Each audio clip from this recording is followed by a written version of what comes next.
Welcome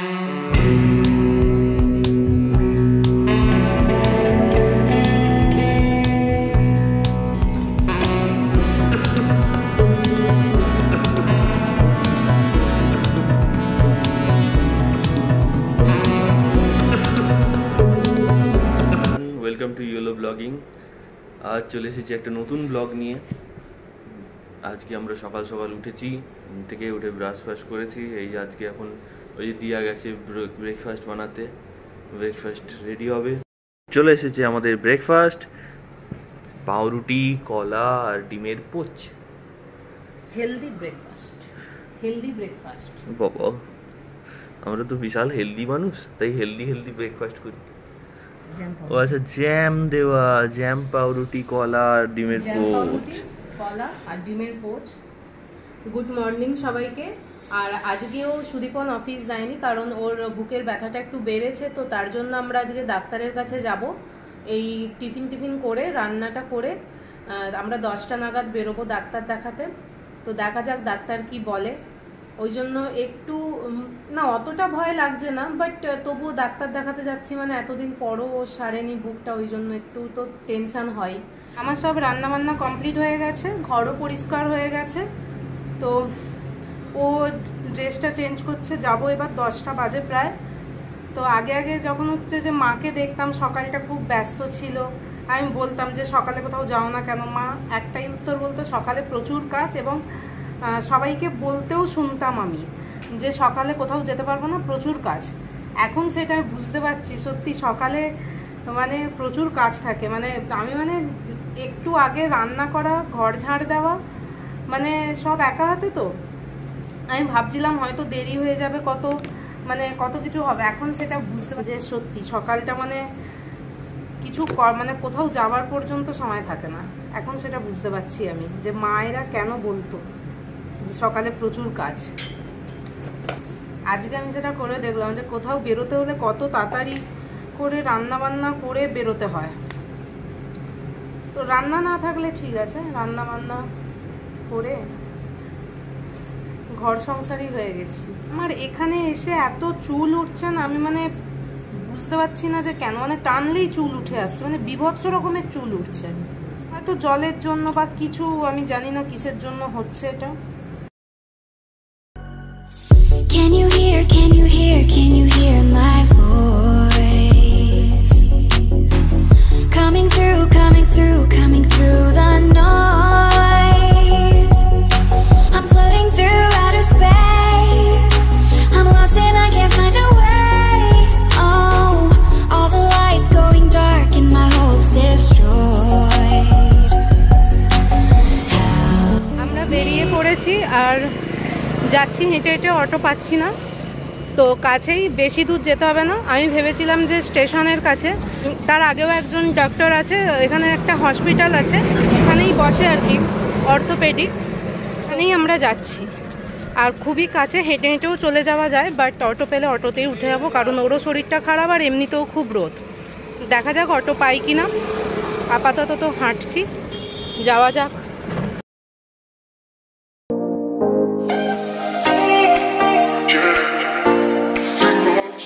আমরা auto পেয়ে গেছিলাম পেট্রোল পাম্প থেকে, আর পৌঁছেও গেছি কবির চক। এখন ও এটিএমে ঢুকেছে, হয়ে গেছে।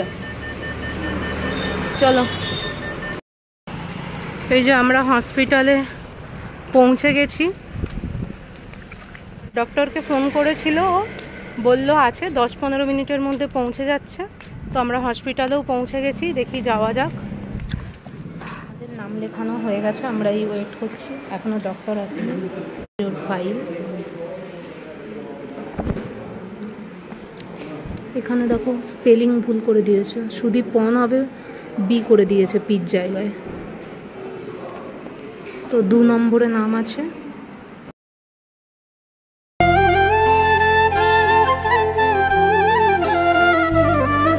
হয়ে গেছে। তো উনি এক্সরে করতে বললেন, এক্সরে করার পর তারপরে ওষুধপত্র দেবে আর কি। তো এক্সরের জন্য আমরা বিল টিল করে দিয়েছি, এখন এক্সরে রুমের সামনেই বসে আছি। তো ডাকলে হবে। বুকে বড় ব্যথা করছে, এক্সরের জন্য নয়, বিলটা দেখে। সুদীপন এই জাস্ট এক্স রে রুমে ঢুকলো আর আমি বাইরে বসে ওয়েট করছি কতক্ষণ। নার্সিংহোম থেকে বেরিয়ে এসেছি, ডাক্তার দেখে বললো কিছুই এমন নয়, ওটা 6 সপ্তাহের মতো ব্যথা থাকবে, তো কিছু ওষুধ দিল, কমে যাবে। কারণ আমার একটু টেনশান হচ্ছিল কি ও পুরো মানে ও চট করে অফিস বন্ধ করে না, এবার ও 4-5 দিন অফিস বন্ধ করেছে, তো একটু ভয় লেগে গেছে। তো তার জন্য যাই হোক, কিছু হোক না হোক ডাক্তারটা দেখিয়ে নেওয়াটা ভালো, কারণ পরবর্তী ক্ষেত্রে যদি কোনো বেড়ে যায় তখন আর এক হবে। তো কমের ওপর ডাক্তারটা দেখিয়ে নেওয়া ভালো। দেখিয়ে নিলাম, টেনশান মুক্ত হলাম, এখন ওষুধগুলো কিনবো আর রুমে যাব। একটু অ্যাকচুয়ালি প্রবলেম ছিল, ওই হালকা ব্যথা চলছিল, আর রাত্রেবেলা শোয়ার পর যখন সকালবেলা উঠতাম একটু ব্যথা হতো, ওই জন্য অ্যাকচুয়ালি আমিও একটু টেনশনেই ছিলাম, নইলে আমি ডাক্তার দেখাতাম না। তো ডাক্তার দেখালাম, কিছুই তো বেরোলো না, বললো ছাতিতে যেহেতু সেটা তো আর প্লাস্টার করা যায় না, তো একটু ব্যথা থাকবে 6 সপ্তাহ পর্যন্ত, হালকা হালকা থাকতে থাকবে। তার জন্য পেন কিলারও লিখেছে যদি বেশি ব্যথা হয়, আর মাসল পেনের জন্য একটা ডাক্তার ওষুধ তো কাটাগুচ্ছে লিখে দিয়েছে, জানি না কি। দুটো ওষুধ দিয়েছে, যেটা দেখলাম দুটো ওষুধ, দুটো না তিনটে, একটা দিয়েছে এর জন্য মাসল পেনের জন্য একটা পেন কিলার, আর একটা তোমার ওটা সেই এমনি খেয়ে যেতে বলেছে, ওটা বোধহয় ভিটামিন ক্যাপসুল কিছু হবে। এখানে ডাক্তারদের হাতের লেখা জাস্ট কি বলবো, যখন আমি দেখাবো মানে ওয়েস্ট বেঙ্গলের থেকেও খতরনাক এখানে, মানে বোঝাই যাচ্ছে না লিখেছে। ওর বাবা তো ডাক্তারের অনেক প্রেসক্রিপশন পড়ে থাকে, মানে পড়ে, শ্বশুরমশাইও দেখে হকচকে গেছে যে কী লিখেছে এটা। তো আমরা যাচ্ছি এখন রুমের দিকে, আর তোমাদেরকে আমি সেলফিটা দেখো, আমার কঙ্কালের সেলফি, ওটা আমি পরে দেখাবো। এসে স্নান করে নিয়েছি, ও স্নান করতে ঢুকেছে, আমার স্নান হয়ে গেছে, আর ওষুধপত্রও কিনে নিয়েছি। আর প্রায় 1টা বাজে এখন, কৌশিকদা মনে হয় 12টার দিকে খেতে আসেনি, তার মানে 1টার দিকে আসবে, তো এলে একসাথে খাবো আমরা। আমি স্নান করে চলে এসেছি, এবার কৌশিকের অপেক্ষায় করছি, কৌশিক এলে আমরা খাওয়া দাওয়া করবো। আর এই আমার প্রেসক্রিপশন, এটা হচ্ছে রাজপ্রিয় হসপিটালের প্রেসক্রিপশন। বিলটা দেখাবো না, বিলটা দেখলে হার্ট অ্যাটাক করবে তোমরাও। আর এই হচ্ছে সেলফি, আমার বুকে সেলফি, এরকম এই জিনিসটা আমার মধ্যে আছে। হ্যাঁ, তুমি দেখতে পাচ্ছ, দেখো লাইটে দেখা। হ্যাঁ দেখতে পাচ্ছে স্পষ্ট। এই জায়গাটায় হালকা চিটফাট ধরেছে, হালকা করে, খুব মাইনার ইয়ে, তাই করা না অন্য কোম্পানি, তো খুব মাইনার ড্যামেজ হয়েছে, যার জন্য পেন কিলার দিয়েছে। আর ছাতিতে তো প্লাস্টার করা সম্ভব নয়, তাই জন্য পেন কিলার দিয়েছে হাইড্রোজেন। বললো যে এখন, কারণ একটা প্রবলেম হচ্ছিল যে এমনি হালকা ব্যথা হচ্ছে, অসুবিধা হচ্ছে না, কিন্তু যখন খুব জোরে কাশছি বা হাঁচছি করছি, সরি একটা ফোনে চলে এসেছিলো। অ্যাকচুয়ালি প্রবলেমটা এটাই হচ্ছে যে এমনি ব্যথাতে তো প্রবলেম হচ্ছে না, মানে হালকা হালকা ব্যথা হতেই আছে, ওটাতে কোনো ম্যাটার নয়, কিন্তু ওই হাঁচি করতে গেলে বস ও পুরো ছাতি পুরো ব্যথায় আমি বসে যাচ্ছি, এতটাই যন্ত্রণা হচ্ছে। আর এই নিঃশ্বাস প্রশ্বাসের ফুসফুস তো অলরেডি বাড়বে কমবে, ওটা তো অটোমেটিক, ওটা তো আর বন্ধ করা যাবে না, তো সেইটাতে ব্যথাটা হচ্ছে, যার জন্য অনেকগুলো ওষুধ লিখে দিয়েছে, তো সেইগুলো কিনেছি। আমার ওষুধের থেকে ব্যথা হচ্ছে বেশি, কত টাকা চলে গেল ভগবান, প্রচন্ড পরিমাণে কিটটে যা দেখলাম আজকে। আরে মানুষের তো শরীর খারাপ হতেই পারে, কিনেছি তো রে বাবা, আমি তো এমন নয় যে আমি ওষুধ দোকানে গিয়ে বলেছি যে দাদা অর্ধেক কেটে দেবেন, আমাকে ভেঙে দেবেন, ওইটুকু নেবো। ও কিনেছে, কেনার সাথে সাথে কতবার বললো উফ কত টাকা চলে গেল, কত। আরে মানুষের জীবনে শরীর খারাপ হতেই পারে, হ্যাঁ, তো তার জন্য তুমি এইরকম করবে? আমার মানে লাস্ট এরকম বোধহয় কত ক্লাস 6-এ হয়তো হয়েছিল, তারপরে আমার এইসব এত বড় ইনসিডেন্ট হয়নি কখনো। এই কৌশিক এসে গেছে, খাওয়া হবে, কৌশিকদা চলে এসেছে, এবার খাবো আমরা। ডক্টর কি বলে? তো খেয়ে, আরে কিছুই হয়নি এমন, ডক্টর বলে ফেটে গেছে, কেটে গেছে, মেটে গেছে, সব শেষ। তাহলে তোমরা এত ভয় পাচ্ছিলে? আরে না, কিছুই এক্সরে করতে বললো, এক্সরেতে কিছুই দেয়নি, মোটামুটি মানে কিছুই হয়নি, দেয়নি বলছি। ওকে পেন কিলার আর কিছু ওষুধ দিয়েছে, এগুলো খেলে ঠিক হয়ে যাবে।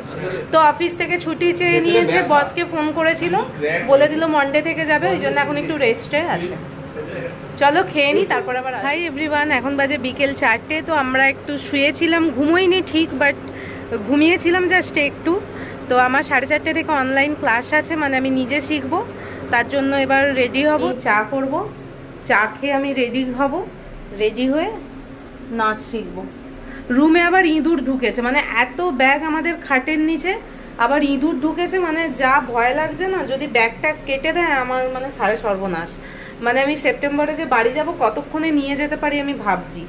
যাই হোক, এখন চা করি, এক গাদা বাসনও পড়ে আছে, সব মাজতে হবে। বাসনগুলো নাচের পরে মাজবো সন্ধ্যেবেলার দিকে। এখন চাটা করি, 4:10 হয়ে গেছে।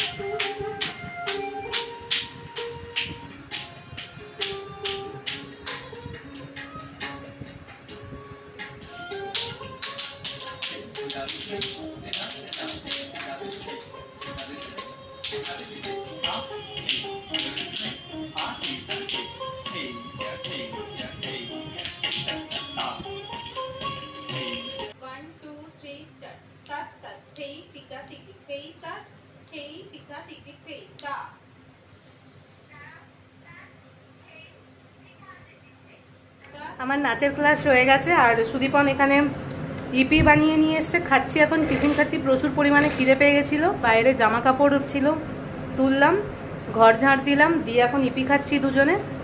খেয়ে তারপরে দেখি কি রান্না হবে। 6:30 বাজে, এখনো সন্ধে হয়নি, বাইরে এখনো আলোই আছে।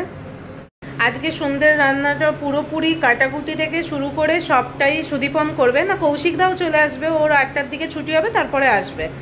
কারণ আমি আজকে একটুও হাত লাগাতে পারবো না, কেন কি আমার যে স্টুডেন্ট সে টিচার্স ডেতে স্কুলে হচ্ছে প্রোগ্রাম করবে, ওদের গ্রুপ আছে, তো ওই জন্য এখন আমাকে 2টো গান পাঠিয়েছে, সেটা মিক্সিং করে নাচ তোলাতে হবে। ওই জন্য তার জন্য আমি গান মিক্সিং করতে বসেছি, তারপরে নাচ তুলবো, দেন কাল থেকে ওদের নাচ তোলানো আরম্ভ করবো। ওই জন্য একটু ব্যস্তই থাকবো। ও এখন পুরো রান্নার দিকটা আছে, আর আমি নাচের দিকটা। আমার হয়ে গেলে তারপরে হেল্প করবো, বাট না হলে করতে পারবো না, এই আর কি। এই যে ও এখন কাটাকুটি করছে ফিল্ম দেখতে দেখতে, যেটা নিয়ে আমাদের মধ্যে প্রচুর প্রচুর প্রচুর অশান্তি হয়। একটুও টাইম দেয় না, শুধু ফিল্ম দেখে যায়। দেখো, কথা যে বলছি কোনো কানে যাচ্ছে, ইচ্ছে করে করে এত বদমাস। শুতে বসতে সারাক্ষণ হচ্ছে ভিডিও। ও ওর কাজ করুক, আমি আমার কাজ করি, এটাই। এখন পুরো রাত্রি 10টা বাজে, কারেন্ট চলে গেছে কখন থেকে, 9:30 থেকে কারেন্ট চলে গেছে। এই যে চার্জার লাইট জ্বালিয়ে নিয়ে ঘুরছি। আমরা কেউ খাইনি এখনও, কারণ পুরো অন্ধকার বাইরে ভেতরে দুটোই অন্ধকার, তার উপর প্রচণ্ড গরম, মানে খেয়ে নিলেও ঘুমোতে পারবো না এত গরমে। তার জন্য সবাই এখন বাইরে এখন বসে আছি, সব রুম থেকে বেরিয়ে এসছে, সব বাইরে বসে আছি। লাইটটা বন্ধ করে দিলে পুরো অন্ধকার হয়ে গেছে, পুরো ভূত লাগছে। দেখো, ভূত না বাবা, তোমাকে দেখেই আমার ভয় লাগছে চোখগুলো। এখানে ডিজি চলে, বাট হয়তো অফিসে কেউ নেই এখন, সবাই ডিনারে এসছে বলে মনে হয়, মানে যাদের রাতে ডিউটি তারা গেলে তখন মেশিনটা চলবে আর কি। তো দেখা যাক কখন আসে। দারুণ হয়েছে আলুর দমটা। কালার তো বলো, কালার দেখে কি মনে হয়? কালার দেখে বিচার করতে নেই, কালারটা দেখেই খুব ভালো লাগছে। কেমন হয়েছে? অসম্ভব। আজকে আলুর দম আর রুটি আমাদের ডিনার কমপ্লিট হয়ে গেছে। কৌশিকদা নিচে চলে গেছে, এবার ঘুমোবো। আজকে সারাদিন পুরো মানে ব্যস্ততার মধ্যেই গেছে। মানে সকালে তাড়াহুড়ো করে রান্না করা, ওর সাথে ডাক্তার দেখাতে নিয়ে যাওয়া ওকে, তারপরে এসে একটু রেস্ট নিয়ে আবার নিজের নাচে ক্লাস করা, সব কিছু যেন ব্যস্ততার মধ্যে কেটে গেছে। আবার সন্ধ্যেবেলা আমার স্টুডেন্টদের ওই টিচার্স ডে হবে, তার জন্য আবার গান মিক্সিং করে আবার নাচ তোলা, মানে প্রচুর ব্যস্ততার মধ্যেই আজকে কেটেছে। মোটামুটি আজকে আর বোরিং ফিল করিনি। অন্যদিন যে এরকম প্রচুর বোর লাগতো, তো আজকে সেটা হয়নি। তো যাই হোক, প্রচণ্ড ঘুম পাচ্ছে, আর পুরো ঘেমেও গেছি, মুখে দেখতে পাচ্ছ পুরো ঘাম। ফ্যান চলছে, কুলার চলছে, তবুও ঘেমে যাচ্ছি। আর প্রচুর গরম এখানে, অত্যধিক এখন। তো বেশি আর ব্লগটা বাড়াচ্ছি না। যদি ব্লগের মধ্যে কিছু ভালো লেগে থাকে অবশ্যই like, comment, share and subscribe করে দিও। চলো, tata, good night. Can you hear my voice?